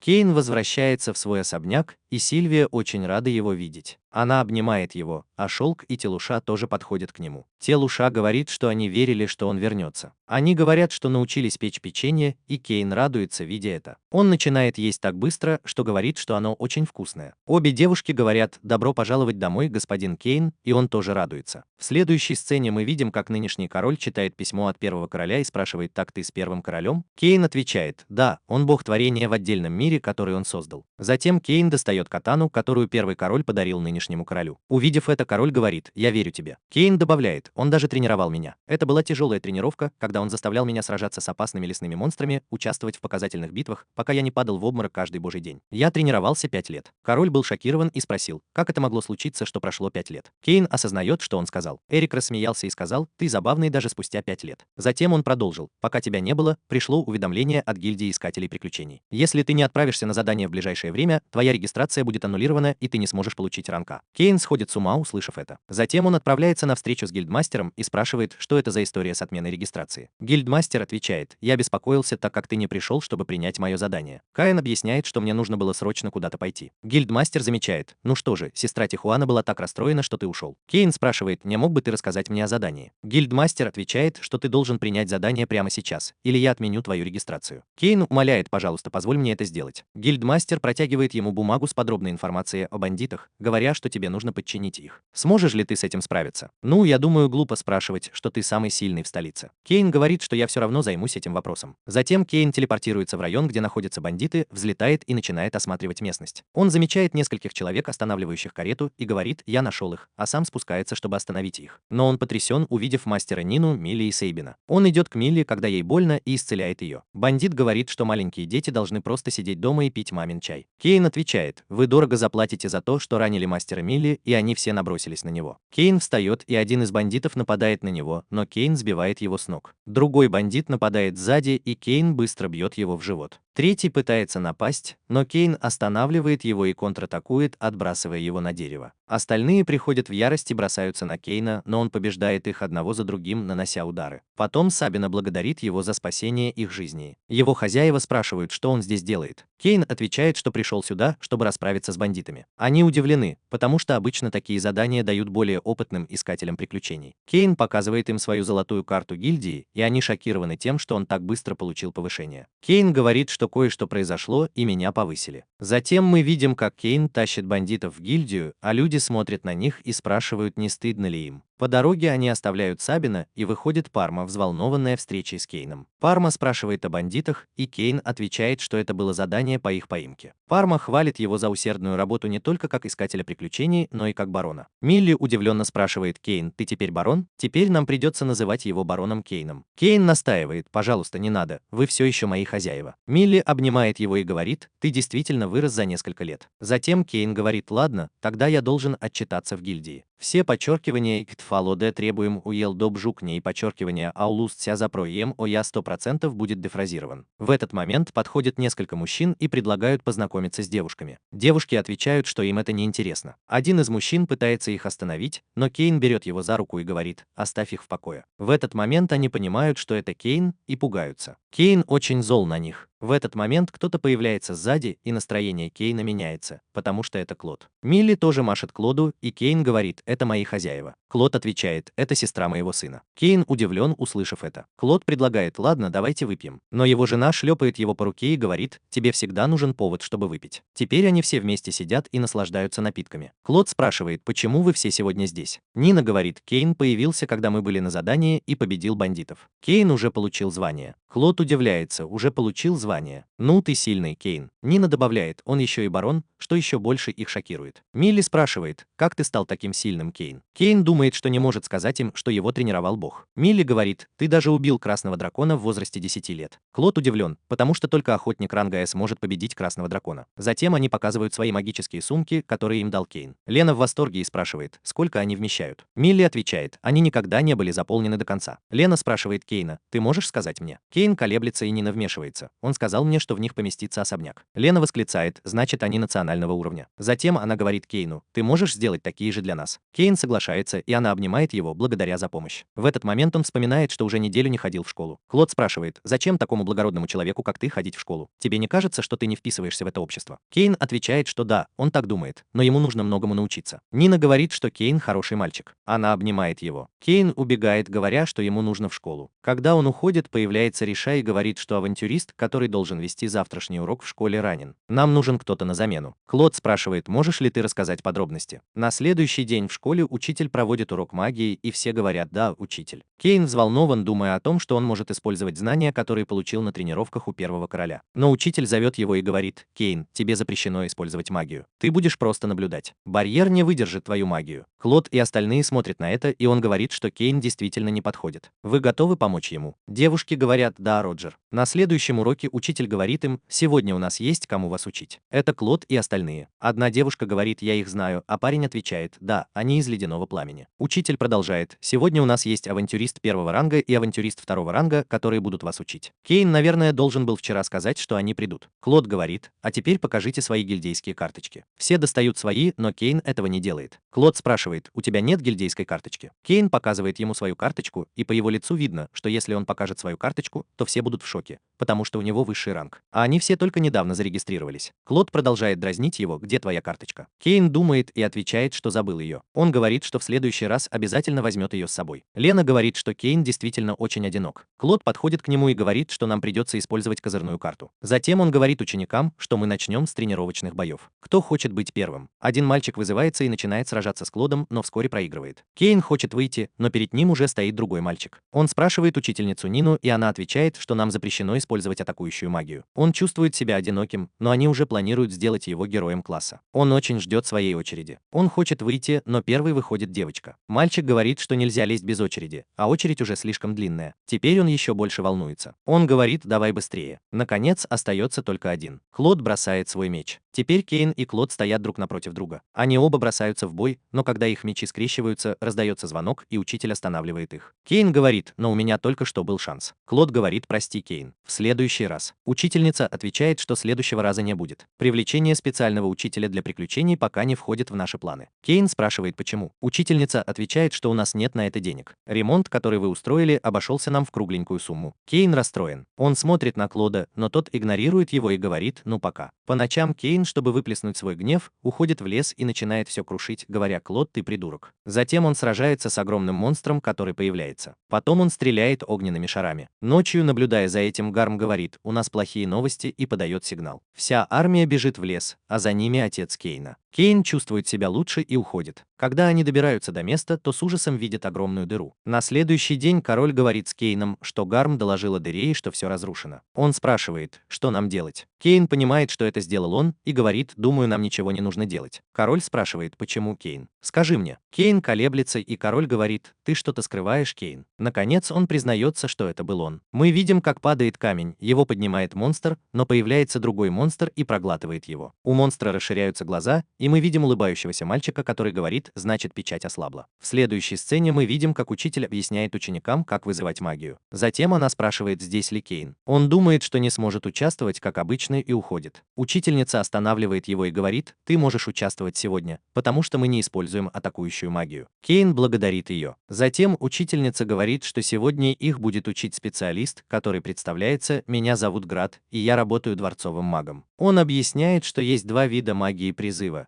Один – призвать монстра из магического круга и заключить с ним контракт, а другой – установить связь с монстром и заключить с ним контракт. Кейн помнит, что уже делал это раньше. Брат говорит им, что сегодня они будут учиться призывать магических существ, и дает им для этого специальные бумаги. Студенты начинают призывать милых зверушек и заключают с ними контракт. Теперь очередь мальчика. Когда он призывает зверя, тот оказывается очень свирепым. Он нерешительно говорит: заключи со мной контракт, но вместо этого зверь исчезает. Учитель говорит ему, что, к сожалению, у него недостаточно магии, чтобы подчинить зверя. Затем он говорит Кейну попробовать самому. Кейн кладет бумагу на землю и вдруг вспоминает, что в прошлый раз призвал сумасшедшего зверя, и теперь ему страшно. Учитель говорит: не волнуйся. Если ты не сможешь заключить контракт, зверь исчезнет. Кейн отвечает: хорошо, я вложу в это всю свою магию. Призывая зверя, он думает о том, чтобы призвать такого, с которым могли бы играть его другие существа. В этот момент учитель пугается, увидев, что сейчас появится что-то очень мощное. Вспыхивает яркий синий свет с громом и молнией. Кейн отшатывается. Зверь появляется, сидя на магическом круге, и, открыв глаза, спрашивает: почему человек призвал меня, принца тьмы? Кейн пытается отправить его обратно с помощью вспышки, но это не работает. Кейн вспоминает, что существо назвало себя принцем тьмы, и думает, не на стороне ли он Аарона. Существо говорит: значит, это ты меня призвал. Жалкий человек. Оно проверяет статус Кейна и яростно бросается на него. Кейн достает меч. Увидев это, существо просто кланяется и говорит: прости за мое грубое поведение, чем шокирует Кейна. Оно говорит: меня зовут Сет, и я заключу с тобой контракт. Если ты прикажешь уничтожить целую страну, я использую всю мощь клана демонов, чтобы это сделать. Кейн говорит: я не буду уничтожать страны. Сет говорит: хорошо, Кейн, сама. Я ухожу. Позови меня, когда я тебе понадоблюсь. Как только он уходит, учитель спрашивает Кейна: этот парень называл себя принцем тьмы? Кейн отвечает: но я не смог заключить с ним контракт. Учитель говорит: хорошо, и уходит. Кейн чувствует облегчение, что ему удалось скрыть это. Но затем мы видим его перед королем. Он не смог скрыть это, и король хочет услышать от него всю правду. Кейн признается: я призвал принца тьмы и заключил с ним контракт, шокируя всех. Король говорит с беспокойством: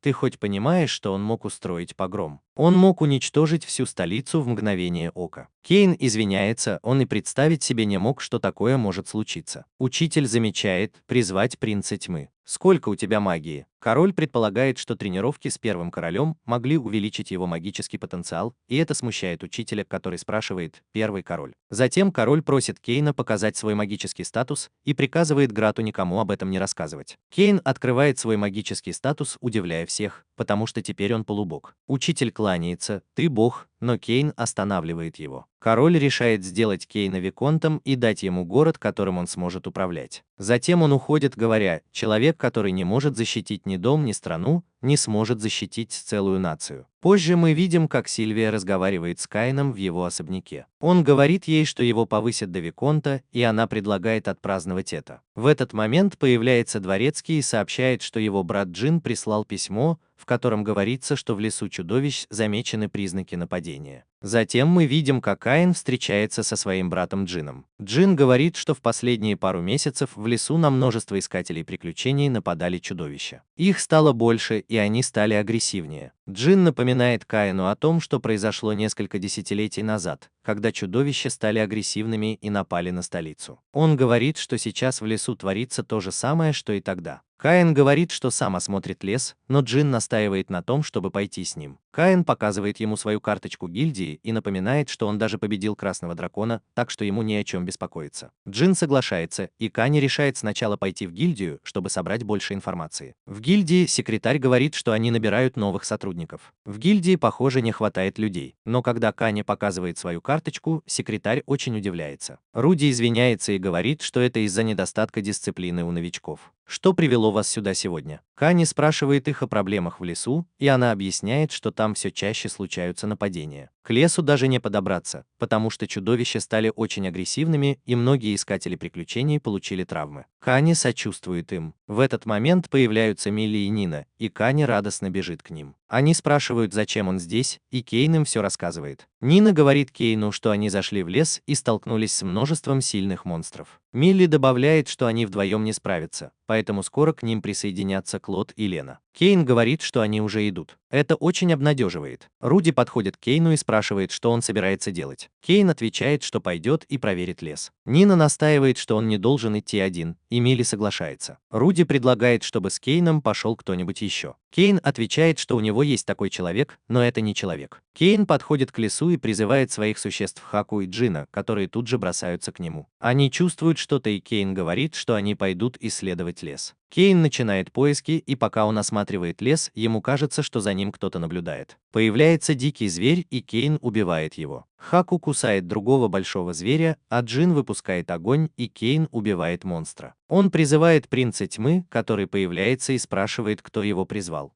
Но потом он кланяется, увидев, что это Кейн. Кейн говорит, что ему нужна помощь, чтобы исследовать лес. Сет говорит, что чувствует присутствие могущественного существа высокого уровня. Кейн понимает, что если эти сильные монстры попадут в королевство, будет большая беда. Сет решает призвать своего подчиненного, чтобы продолжить расследование. Далмация появляется, кланяется Сету, но обернувшись, видит Кейна и спрашивает, кто это. Сет объясняет, что это тот, с кем я заключил контракт. Это бог, который завоюет мир. Кейн кричит, что сейчас он ничего не собирается завоевывать. Далмация, начинай расследование. Далмация говорит, как скажешь, Каин. Он создает дыру, и оттуда начинают вылезать насекомые. Каин говорит ему, чтобы он не выпускал их, и Далмация закрывает дыру, отправляя их исследовать другие пути. В этот момент появляются красные монстры, и Каин идет их убивать. Далмация удивляется, увидев это, и поворачивается к Сету, чтобы спросить, насколько силен Каин. В этот момент появляется Каин со всеми монстрами, которых он победил, и говорит, что скоро вернется. Далмация еще больше удивляется, видя, насколько силен Каин. Тем временем девушки стоят в гильдии, пораженные увиденным, и тут появляется Сет, спрашивая, откуда взялись все эти монстры, и Каин объясняет, что они были в лесу монстров. Затем он говорит, что в глубине леса есть еще более сильные монстры. Тем временем Далмация исследует лес и говорит, что что-то пытается нас запугать.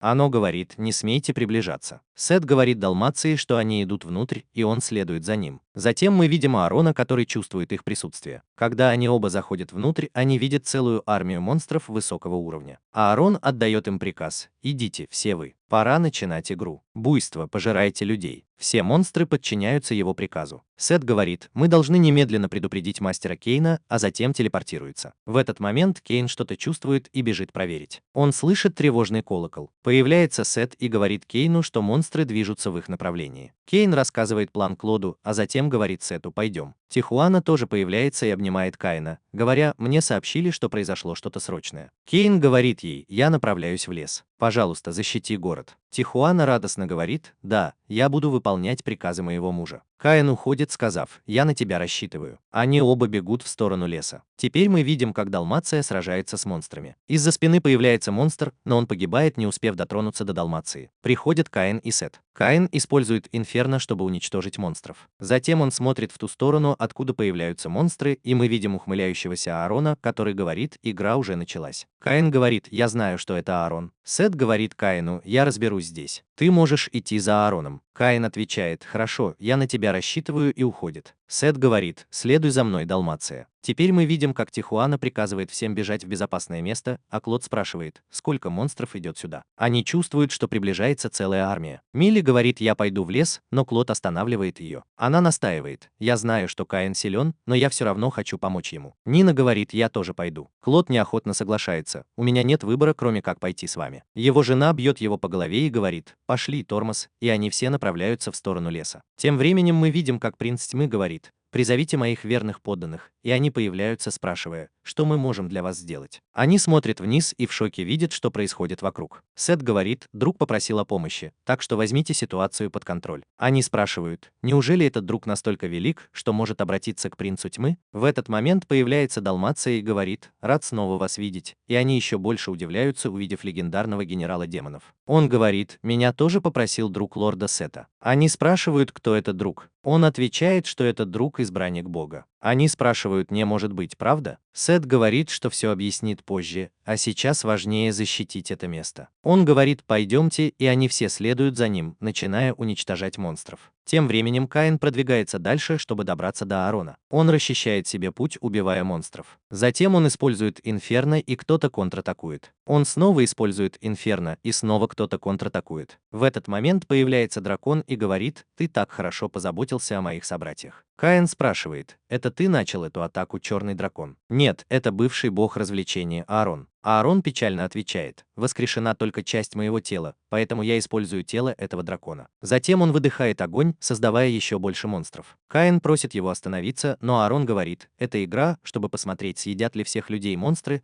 а затем снова выдыхает огонь, создавая еще больше монстров. Кейн приходит в ярость. Аарон говорит: «Интересно, как долго продержатся твои друзья». Теперь мы видим, как один из подданных Сета уничтожает монстров. Клод замечает их и говорит: «Люди парят в воздухе». Лена бьет его и говорит: «Не время шутить», но когда они поднимают глаза, то с удивлением видят, что у них появились силы. Милли спрашивает: «Они на нашей стороне?» Нина говорит: «Возможно, они друзья Каина». Один из подданных Сета говорит: «Их слишком много», и заканчивает с ними разбираться. Сет говорит: «Убейте столько, сколько сможете, а с остальными разберутся люди». Пока Нина чувствует их присутствие, Клод и Милли бегут в сторону монстров. Они начинают уничтожать монстров. Каин смотрит в глаза Аарону и говорит: «Это бесит. Они такие же, как у людей, которые меня запечатали». Кейн говорит: «Ты имеешь в виду моих мать и отца?» Аарон злится и нападает на него, говоря: «Умри». Но Кейн уклоняется от атаки. Аарон снова стреляет в Кейна, но тот убегает. Он использует инферно и атакует в ответ, но это не действует. Аарон говорит: «Я не в лучшей форме». «Но неужели ты думаешь, что такая магия на меня подействует?» Кейн говорит: «Мне нужно добавить больше магии». Но Аарон говорит: «Я не дам тебе времени», и нападает на него в полную силу. Тем временем Лена использует ледяную бурю, чтобы убивать монстров. Она использует воздушный резак, чтобы отрубить им головы. Клод рубит их мечом. Милли спрашивает: «Сколько это будет продолжаться?» Клод говорит: «Готов поспорить, что когда все закончится, мы выпьем чего-нибудь вкусного». Милли говорит: «Не могу дождаться». Тем временем Эрин преследует Кейна и продолжает атаковать. Кейн призывает Хаку и Джина, которые нападают на дракона. Дракон падает и начинает стрелять, а затем отбрасывает Хаку, раня его. Кейн кричит Хаку, и тут дракон выпускает в него огненный шар. Тем временем мы видим, как Клод и Милли сражаются с монстрами. Нина использует свою магию, но на этот раз она очень устала, потому что сражалась так долго. Лена говорит Клоду: «Вы, ребята, отступайте и оставьте нас здесь». Клод злится и говорит: «Заткнись. Я никогда тебя не оставлю», что вызывает у нее эмоции. Клод пытается остановить монстра, но тут появляется еще один, и Милли пытается его остановить. Нина атакует его магией и теряет сознание. На них нападает гигантский монстр, и Клод изо всех сил пытается его остановить. И тут кто-то стреляет в монстра из лука, и тот падает. Тихуана приходит им на помощь. Она прыгает и побеждает еще одного монстра, который хотел навредить Милли. Клод вспоминает, кто она такая, и она говорит: «Ребята, можете возвращаться. Подкрепление уже здесь. Я беру командование на себя». Клод говорит: «Я не отступлю, мы будем сражаться вместе с вами». Тем временем на Хаку нападает Аарон. Кейн кричит Хаку. Он продолжает атаковать Хаку и Джима. Кейн бросается на помощь и защищает их от Аарона. Аарон говорит: «Меня это раздражает». Кейн спрашивает: «Тебя раздражает защищать друга?» «Что именно тебя раздражает?» Говорит Аарон. «Заткнись, пес старого бога». Он говорит: «Это не имеет ничего общего с богами.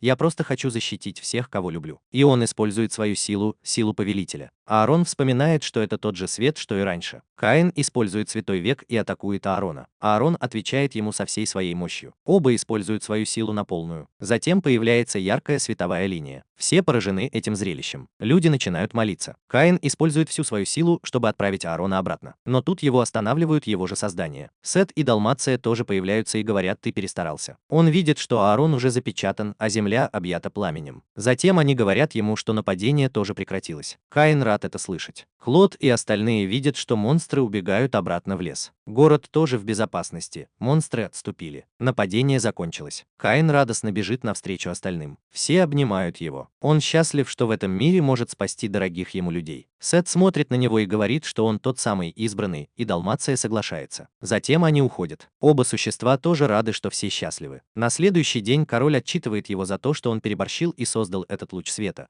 потому что теперь люди думают, что на эту землю спустились боги. Герцог и премьер-министр смеются, услышав это. Каин извиняется, говоря, что использовал магию императорского уровня против дракона, что их шокирует. Король предупреждает его, чтобы он не использовал слишком сильную магию и научился себя контролировать. Затем король говорит, что в награду за это он отдаст ему Дарантал. Позже он объявляет перед всеми, что отдаст ему Дарантал. Каин говорит: «Ради процветания королевства Эсфорт я посвящу себя этому». Позже, когда Тихуана встречает его, она обнимает его за то, что он получил целый город, но говорит, что дворяне, которые управляли этим городом, всегда сбегали оттуда. Каин спрашивает: «Так меня отправят в Даренталь?» Силк говорит: «Это жестоко. Я буду протестовать, отец». Каин останавливает ее, говоря: «Подожди, на самом деле это меня заводит. Я построю новый город. Совершенно новый город, где все смогут улыбаться. Давайте построим его вместе». На следующий день Каин отправляется в Дарантал. Стражник видит его удостоверение и приветствует его. Позже рыцарь сообщает королю, что когда Каин прибыл в Дарантал, на него напала гильдия, но Каин справился с ними с помощью магии. Арена была сильно повреждена. Это шокирует короля и министра. Позже, когда Каин пил в гильдии, к нему подошла девушка-авантюристка. Она принесла напиток, но ее выгнали за опоздание, и это разозлило Каина. Он пришел в ярость и стал выгонять искателей приключений одного за другим. Король был в шоке, когда узнал, что Каина даже арестовали за это. Позже, когда Каин был с Силк и Телушей, появился принц тьмы и сказал: «Помоги мне, Каин сама. Моя жена узнала о моей измене». Каин спрашивает: «И ты пришла ко мне?» В этот момент появляется его жена, и он пугается. Она подходит к Каину и говорит: «Я Леон фон Дальштейн. «Приятно познакомиться», — говорит она и хватает мужа за ухо. Девушки восхищаются красотой Леона. Каин тоже представляется. Леон говорит: «Мне нужна ваша помощь, господин Каин. Скажите, что вы думаете о Сете как о мужчине?» Каин отвечает: «Это непростительно», и Сет покрывается холодным потом. Он говорит: «Как вы можете так говорить, когда у вас такая непревзойденная красота?» Она улыбается, услышав такой комплимент. Сет говорит, что до свадьбы она была милой девушкой, и она злится. Девушки говорят: «Вы не имеете права говорить об этом после того, как изменили ей». Каин не знает, что делать в этой ситуации. Лифон говорит: «Да, дамы, измена — это плохо, и Каин сама: не смей изменять этим девушкам». Затем она говорит: «Я ухожу», и забирает с собой Сета. Один человек рассказывает королю, что Каин даже защитил церковь от нападения. Он уже был там, когда ворвались грабители, и прогнал их. Каин пошел еще дальше и построил стену. Старый бог наблюдает за ним и смеется. Затем он говорит другому богу, что Каину нужно учиться дальше. Он даже построил красивый замок, и Телус говорит, что это впечатляет даже больше, чем у его отца. Кейн улыбается, когда девушки говорят, что он опять перестарался. На этом наша история заканчивается.